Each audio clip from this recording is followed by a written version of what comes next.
Cricket चाहत्यांची प्रतीक्षा काही तासांमध्ये संपणार आहे। IPLचा 17वा मोसम 22 तारखेपासून होणार आहे सुरू। IPLचा पहिला सामना गतविजेता चेन्नई सुपर किंग आणि रॉयल चॅलेंज बंगलोरमध्ये होणार आहे, त्यामुळे चाहत्यांची उत्सुकता या सामन्याकडे लागून आहे।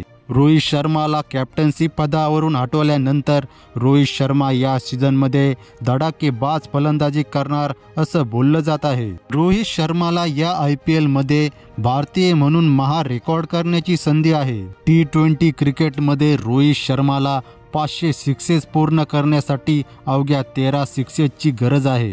आजपर्यंत रोहित शर्माने 426 सामन्यामध्ये 487 सिक्सेस मारल्या आहेत। IPLच्या 17व्या सीझनमध्ये रोहित शर्माने 13 सिक्सेस मारल्यावर जगातील पहिला भारतीय खेळाडू होणार।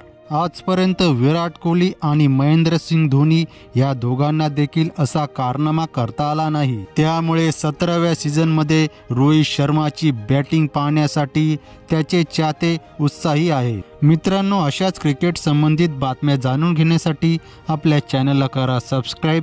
व्हिडिओ आवडल्यास व्हिडिओला करा लाईक।